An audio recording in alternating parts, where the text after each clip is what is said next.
تعال نشوف الأرض، تعال نشوف الأرض حق سيد وأخوه.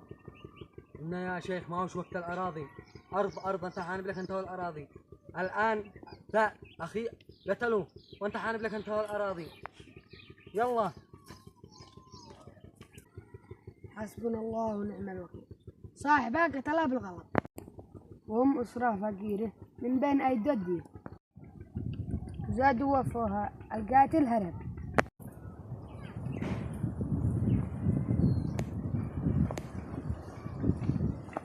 السلام عليكم يا شيخ. السلام. خير ايش بك؟ لو يشوفك أحمد لا يفعل مشكلة. اسمع يا شيخ، أنا جيت أشتي أنادمك بموضوع ضروري. ما هو؟ إنك يا شيخ تقنع لي يا أحمد إنه يعفي عن أخي. كيف يعفي على أخوك وأخوك هو القاتل؟ يا شيخ هو قتله بالغلط وأخي الآن هارب ما لا نعلم وينه. وي أديه حق أخو أحمد وأنا أقنعه. أنت عارف يا شيخ بالحال والله ما نقدر إياه. حسبنا الله ونعم الوكيل. خير يا أحمد، هيجي نرجع كذا.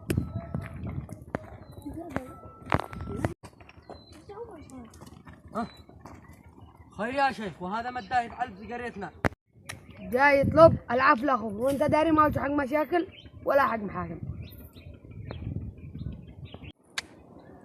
قلنا يا شيخ منك الجد، تعتبرني الآن مسخرة؟ كيف أعفي عن أخوه وأخوه الذي قتل أخي والآن أنا بثأر. اقول حول. إنها كيف أقول يا شيخ وهو الذي قتل أخي؟ بس البندق هو بالغلط والعفو عند المقدرة. إنها كيف بالغلط يا شيخ؟ كيف بالغلط وأخوه قتل؟ والآن لو كان أخوه موجود إننا كنت دعفي. ما أنا شارب وهذا الراس لك. يا قدر ما هذا القاتل جاء. القاتل يعني إننا أقتله بدل أخي، هذا الذي قتل أخي.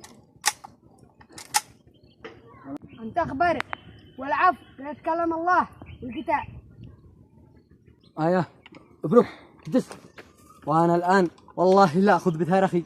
أنا الآن ما أعرف حد. من الذي قال الله النفس بالنفس؟ اسمع، الآن ما أنا عافي ولا شيء، والآن ذاك الرحلة سهلة خلاص وأنا عفيت. والله قال من عفا وأصلح فأجره على الله. والآن هذا عفي بس بشرط. أول شر بيض الله وجهك يا شيخ. إنكم تسامحوني على الكلام الذي أعطيته أول إنهم فقراء. لهذا ما بشديه وقتله بالغلط عادي، أنا عفيت. والعفو الذي أتكلم عليه الله في القرآن وأنا معفي لكم وأنا آسف الصدق. أهم شيء تسامحوني. سامحوني الآن، سامحوني.